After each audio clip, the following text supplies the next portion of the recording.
Welcome everyone to the week 3 presentation for ME 150.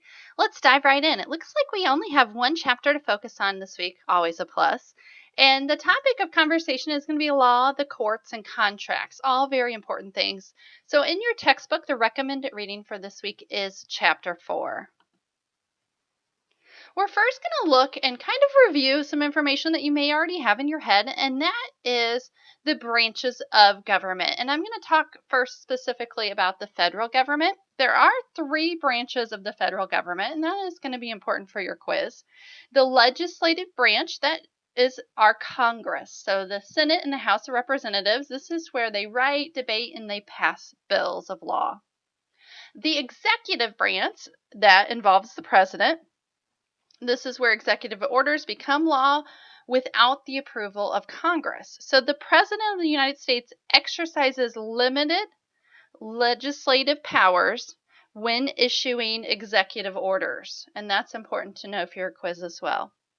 The judicial branch, that includes the courts of law, and the highest court of law is the Supreme Court. The Supreme Court is also known as the court of last resort, and it interprets and oversees laws. Another important tidbit to remember is the highest law of our land is the United States Constitution. Now, talking briefly about a specific instance to the state government that your quiz focuses on. So we're leaving the federal government for a second, and we're going to talk about the state government. So the state government has a specific right. It has the responsibility. It's not set by the U.S. Constitution because it's left to the states. And that right that I want you to remember is to issue licenses. That is an example of an exclusive power of the state government. So the medical licenses and things like that for professional licensing comes from the state. Just as teacher licenses and things of that nature also come from the state level as well. There are actually 5 different types of laws, and some you may be familiar with and some you may not. There are 3 on this slide and 2 on the next. So the first one is constitutional. Constitutional laws are based on the U.S. Constitution. Case law, this is set by a legal precedence or a case that has been heard before and is used as an example. The third type of law is statutory. These are enacted by state or federal legislatures. So when laws are enacted by the state or the federal legislatures, again, those are called statutes, and the law would be called statutory law. That is important to remember for your quiz as well. The fourth type of law is administrative. These are broad enabling statutes defining an agency's powers and procedures, and those, again, are administrative laws. So they're enacted to define specific agency powers. The last type of law is common law, and it's a body of unwritten law originally formed in England. There are also different classifications of law. We're going to start with substantive. This defines and regulates legal rights and obligations. Procedural, this defines rules used to enforce substantive law, because again, it's setting the procedure for enforcement, thus the name procedural. Next, we have criminal, and these are laws involving crimes against state. And civil, this involves wrongful acts against a person. People can sue another person. They can sue a business or even the government. Let's talk briefly about some examples of criminal law because your quiz does focus on that. So, a nurse who steals drugs from a medication cart is committing an offense under criminal law. Another example would be practicing medicine without a license. That is an example of criminal law as well. Next, we have types of criminal law, so we're going to break that down a little bit further. A felony or a misdemeanor. So there's an easy way to remember this so that you don't have to remember those long definitions. A felony is a more serious criminal act. A misdemeanor is a less serious criminal act. So let's talk about felonies first. These are offenses punishable by death or by imprisonment in a state or federal prison for more than 1 year. So again, these are more serious. A misdemeanor, This is a crime punishable by fine or by imprisonment in a facility other than a prison for less than 1 year. Next, we're going to switch gears and talk about tort liability. So let's discuss what tort means.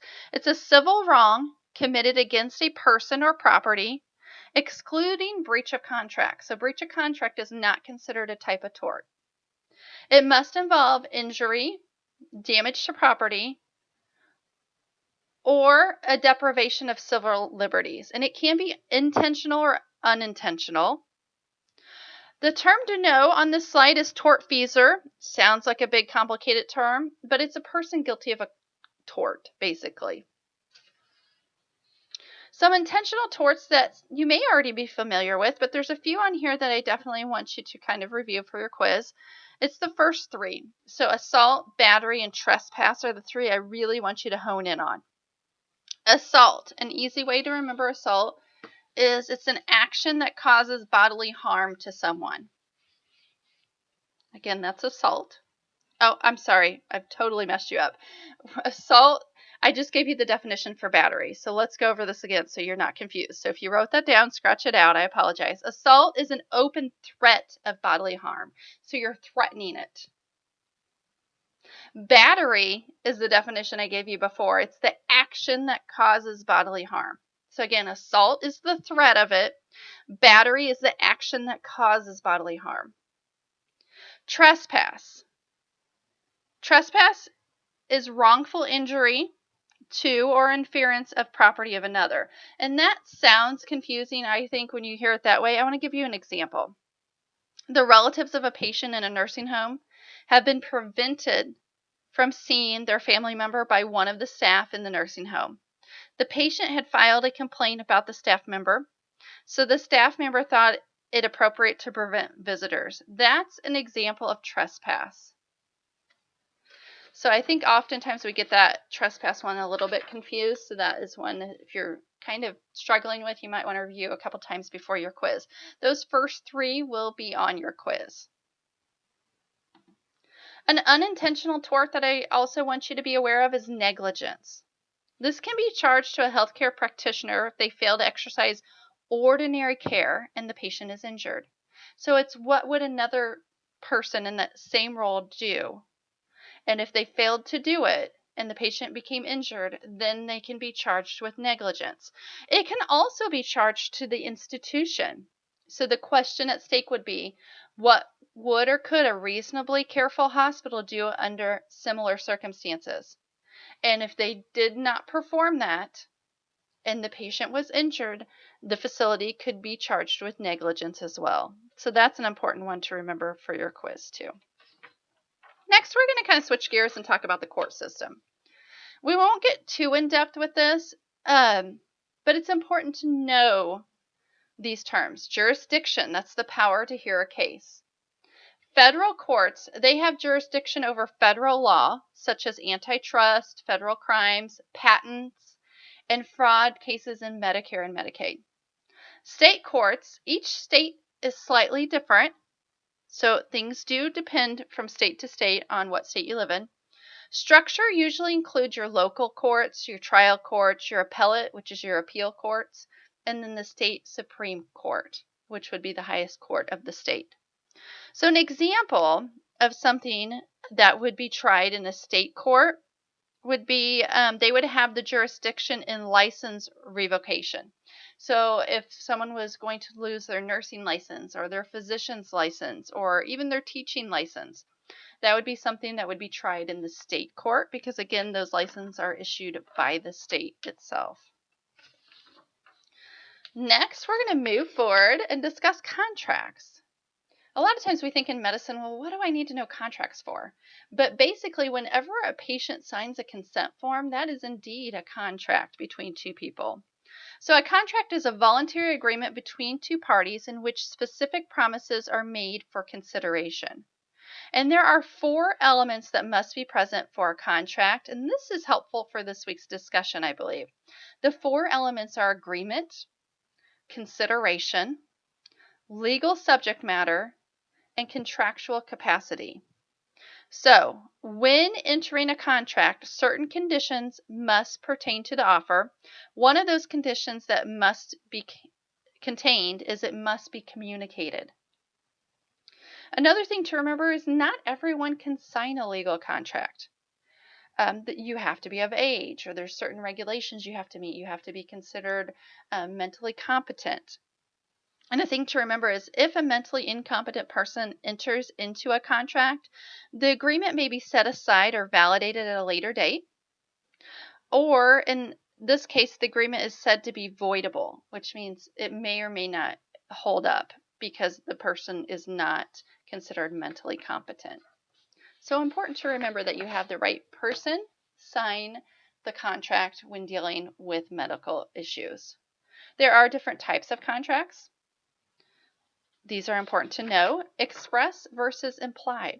So express contracts, these are written oral agreements in which all terms are explicitly stated. That's generally what we think of in our head when we think of a contract. Implied contracts are a little bit different. They're unwritten, unspoken agreement whose terms result from the actions of the parties involved. So a physician's assistant provides treatment to a patient who has come to the ER, the emergency room, for treatment of a painful rash. That's an example of an implied limited contract. Even if they haven't spoke about, hey, I'm going to treat you today. Do you agree to this treatment? The fact that the patient came to the ER seeking treatment and the physician is in the position to help with that treatment, that's considered an implied contract. Now, there are times when a physician may want to terminate a contract with a patient, and there are legal ways to do so. This is considered the termination of contract between physician and patient, and these are the reasons why a physician could do that.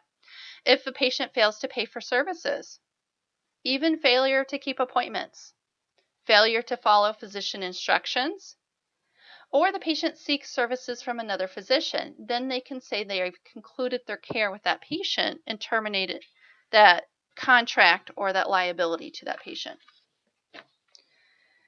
Well, I know that was a lot to digest, so definitely read through the chapter this week. And as always, if you do have additional questions, don't hesitate to ask, as I'm always here to help. We've gone through all the highlights of the quiz, so hopefully this will mean you will be well prepared, but definitely study. It's not something you can just wing it. Don't forget to have your discussion, your assignment, and your quiz all turned in by Sunday. Everything we discussed today, of course, was from your textbook. Thank you so much for your time today and have a great week.